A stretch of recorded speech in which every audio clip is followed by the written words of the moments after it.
Cenotes, el inframundo de Xibalbá.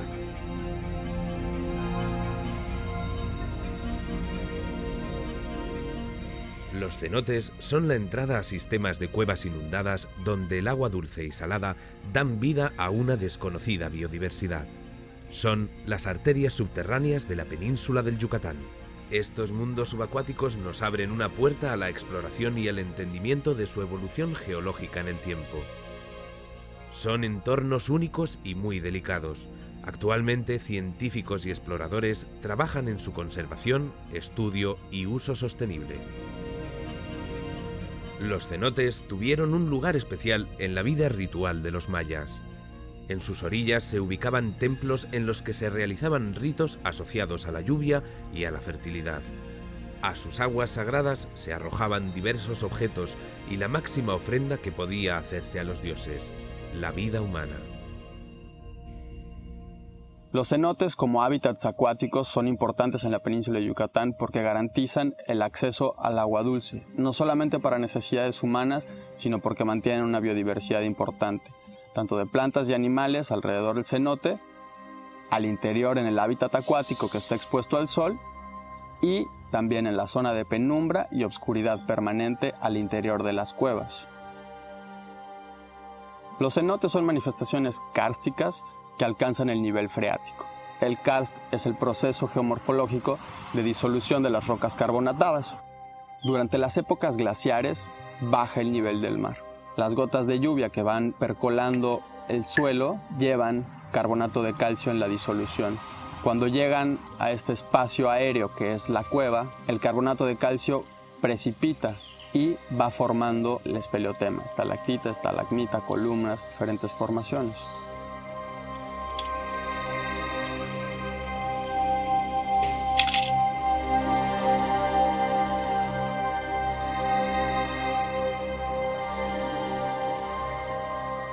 Estos espacios subterráneos han tardado cientos de miles de años en formarse. Con el paso del tiempo se han creado caprichosas formaciones de carbonato cálcico gracias a un lento goteo. Cuando termina el periodo glaciar, el nivel del mar sube, inundando las cuevas y deteniendo el crecimiento de los espeleotemas.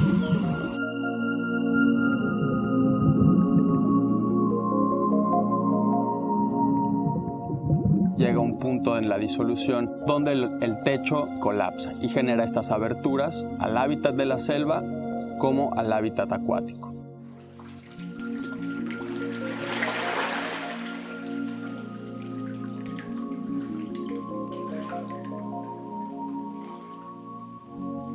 Estos son los cenotes, entradas al río submarino.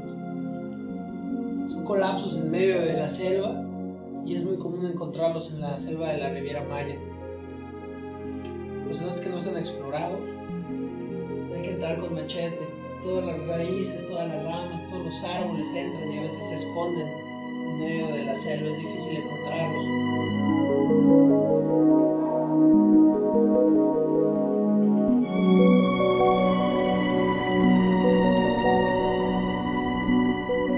Son para los exploradores las entradas laterales a estos sistemas.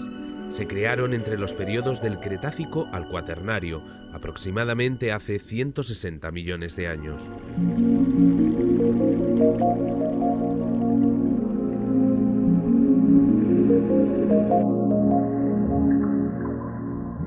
En su interior encontramos laberínticas galerías sumergidas, las cuales se conservan tal y como eran en el Cuaternario. Los mayas consideraban sagrados estos ojos de agua. Para entender más a fondo el vínculo entre cenotes y mayas, vamos a retroceder en el tiempo. Las culturas que vivieron en la península del Yucatán estaban estrechamente ligadas al agua. Un ejemplo es el complejo arqueológico de Palenque y el aprovechamiento que hacían de la escasa agua dulce. Por toda la ciudad fluye un pequeño riachuelo que abastecía a todo el complejo. Debidamente administrado, este suministro de agua dulce aseguraba el preciado elemento durante todo el año, lo que permitió el constante desarrollo de Palenque. Se empieza a construir en el año 100 a.C. y es abandonada sobre el 800 de nuestra era. Se considera junto a Yaxchilán uno de los centros mayas más importantes. Los edificios más relevantes de Palenque se sitúan en su lado norte, a los pies de una pequeña colina. El palacio principal y las estancias para los sacerdotes fueron construidos junto a un lugar sagrado.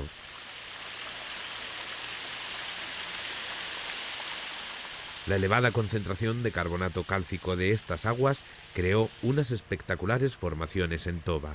El acceso a este lugar solo estaba reservado al rey, sus allegados y sacerdotes. El rey Huapquini Yanab Pakal, también llamado Pakal IV, llevó al máximo esplendor la ciudad de Palenque. Tras su muerte, no se sabe con certeza quién siguió gobernando la ciudad. Lo que sí sabemos es que a partir de su muerte, Palenque comienza un declive que terminó en su abandono y olvido. La UNESCO la declaró Patrimonio de la Humanidad en 1987. La ciudad estaba abandonada cuando tuvo lugar la conquista de México en el siglo XVI. La primera visita de un europeo a Palenque fue la de Fray Pedro Lorenzo de la Nada en 1567. Otra ciudad importante fue Yaxchilán, ubicada junto al río Usumacinta. Estas dos ciudades mantuvieron constantes guerras por el dominio de la región centro de la cultura maya. En sus murales se representa a su rey, su participación en guerras o cómo se comunicaba con los dioses. A pesar del paso del tiempo, estas pinturas se han conservado hasta nuestros días.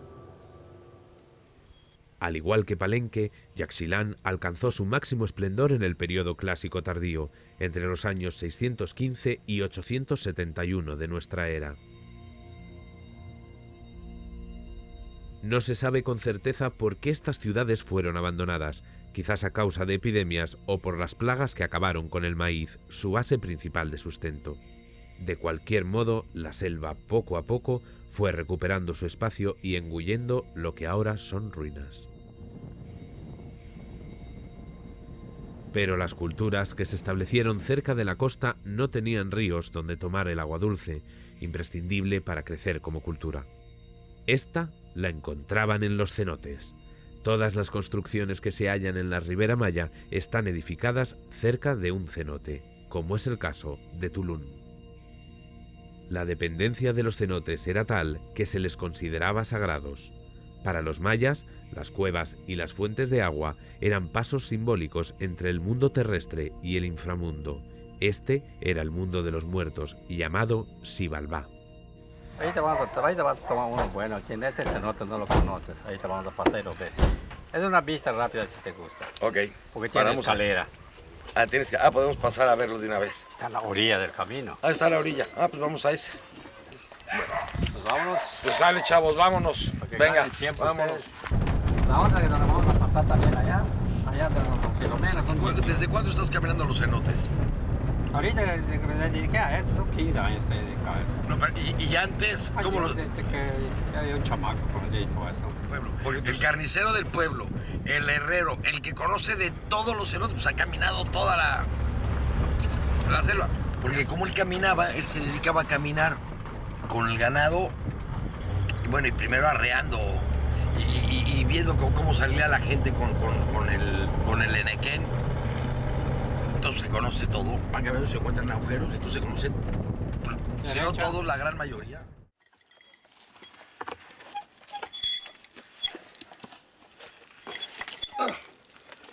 Ok, vámonos. Pepe Esteban ha explorado muchos cenotes en la península del Yucatán. Conoce muy bien a la gente local y gracias a ellos siguen descubriendo nuevos cenotes. Junto a un grupo de arqueólogos, vamos a explorar un cenote. ¡Ahí va la cámara! ¡Ahí va la cámara! ¡Ahí va la cámara!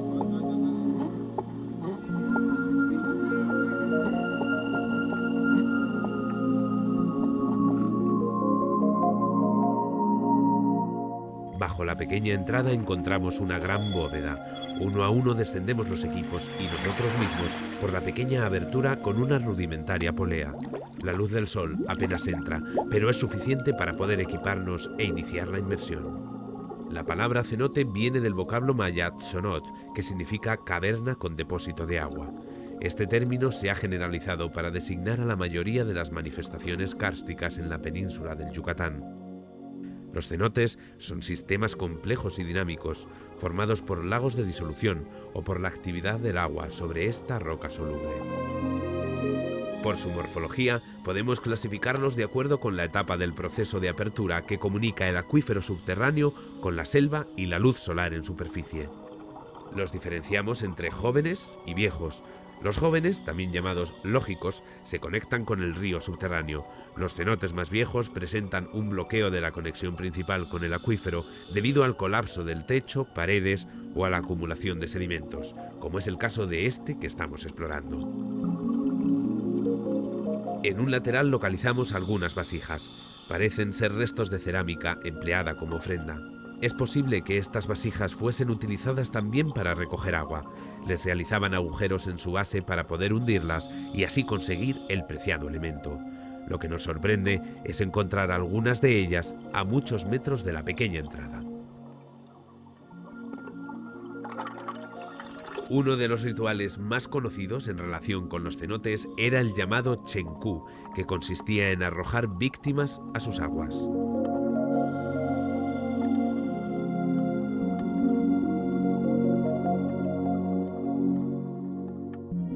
La formación de estos sistemas subterráneos quedó parada cuando se inundaron debido al deshielo de la última glaciación, pero recientes estudios han demostrado que siguen creciendo a causa de un fenómeno que solo se produce aquí.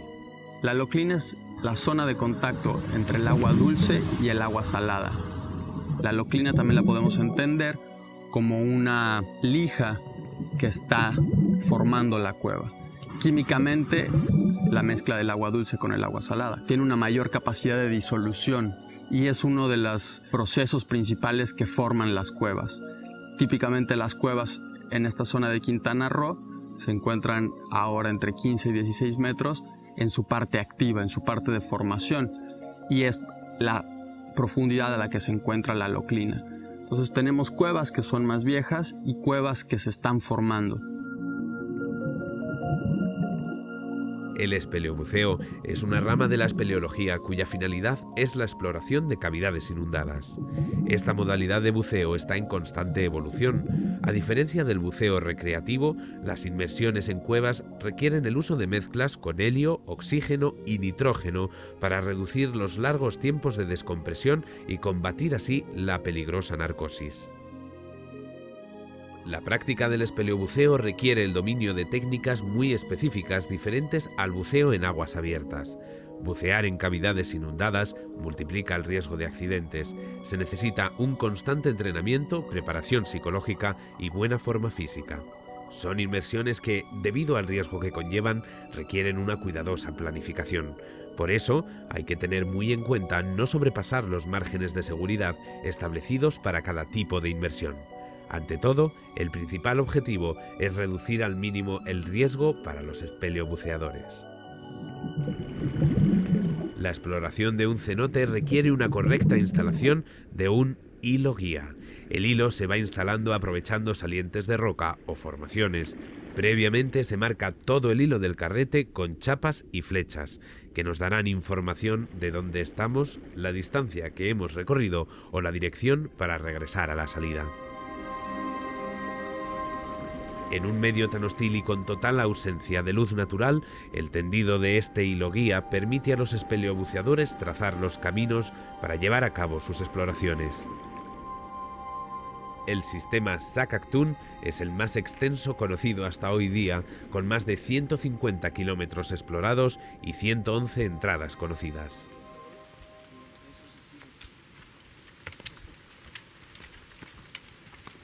Jorge y Candy nos llevan a un cenote en exploración. Estamos midiendo cada 3 metros y estamos haciendo un nudo.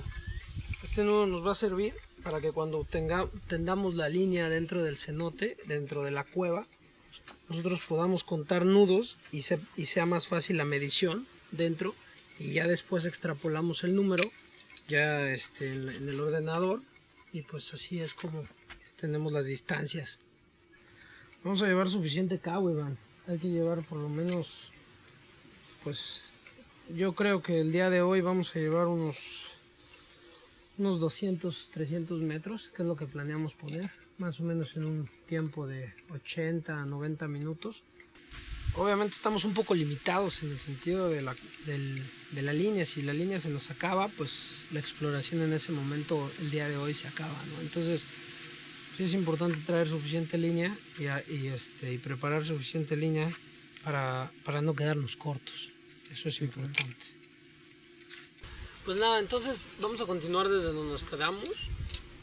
Nos vamos en tramo hasta el final de la línea, y el túnel se va de 15 pies, baja como a 22 pies debe de estar, que son como, sí, más o menos.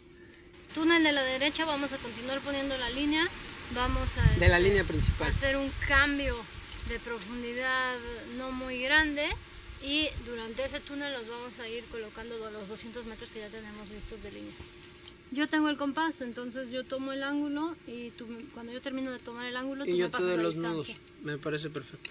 Yo te paso los datos de la medición y tú anotas todo.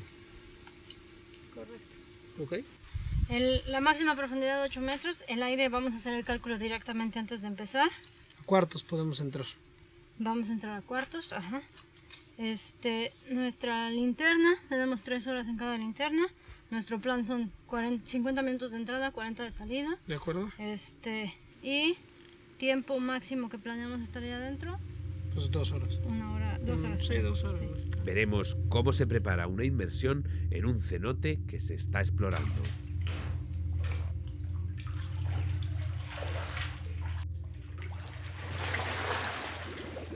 El limo cubre techos y paredes, el cual peligrosamente cae a causa de nuestras burbujas, dificultando aún más la visibilidad.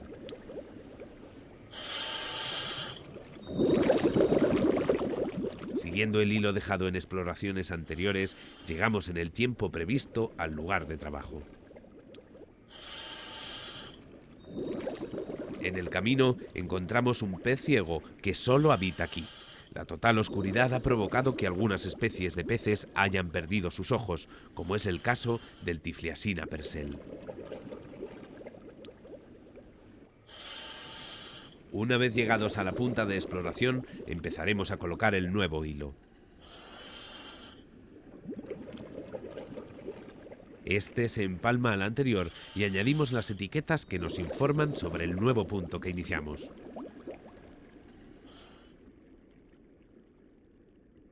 Anotamos la última distancia, a la que después sumaremos los nuevos metros explorados.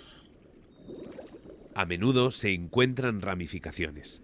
En estos casos la exploración ha de ser metódica y nunca hay que saltarse las normas de seguridad. En ningún momento debemos perder de vista nuestro hilo guía. Para reconocer estas galerías, tiramos nuevos hilos que parten del hilo principal. Usaremos carretes secundarios.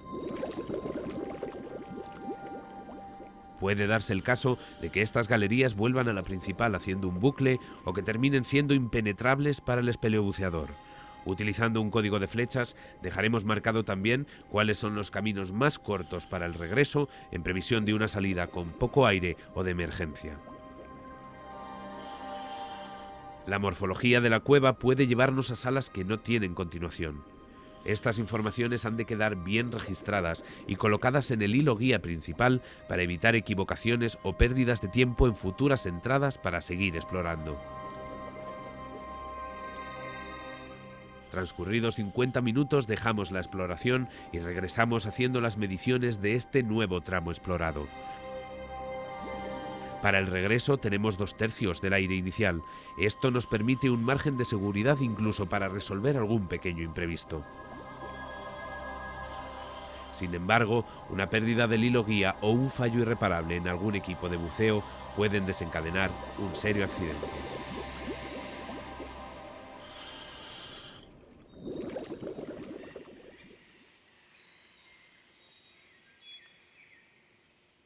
Estos espacios naturales dan cobijo a numerosas especies. La sombra que proporcionan, junto a una constante fuente de agua, forman un hábitat ideal para muchas plantas y animales.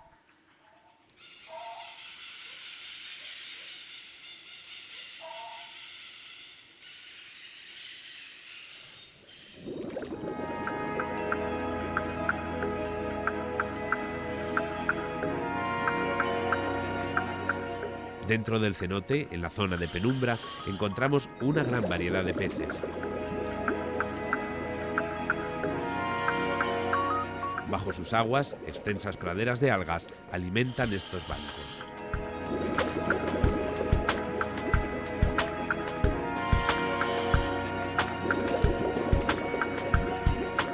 La mayoría de la vida se encuentra próxima a estas aberturas, hasta donde llega la luz del sol. Más allá, solo sobreviven extrañas formas llamadas extremófilos.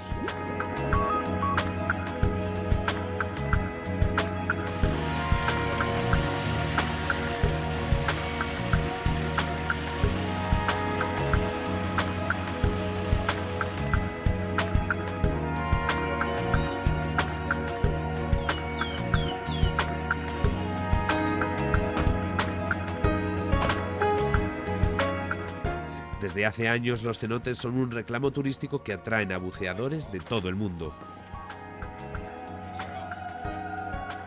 Un uso sostenible de este recurso natural es imprescindible para mantenerlo tal y como lo encontramos. Es posible una actividad turística siguiendo unas recomendaciones básicas para disfrutar de los cenotes sin provocar daño alguno. Okay, this is the entrance, Taj Mahal.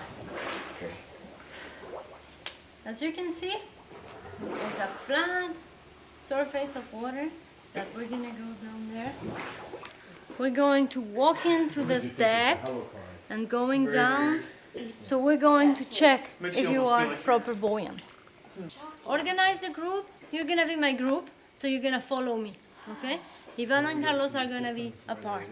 So they're gonna follow us or not. They're gonna be a different unit, different group. Be checking your gauge pretty often. Be aware of not catching the line to get entangled on. And be aware of your buoyancy when we're diving.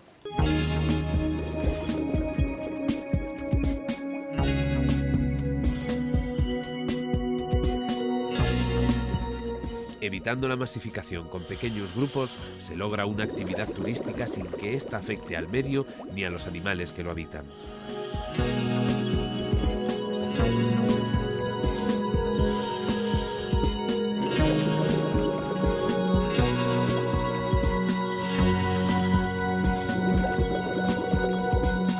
Siguiendo unos recorridos previamente establecidos y las indicaciones anteriormente dadas, guías y acompañantes disfrutan de agradables inmersiones. El turista puede experimentar sensaciones únicas que solo se pueden vivir en el maravilloso marco que son los cenotes de la península del Yucatán.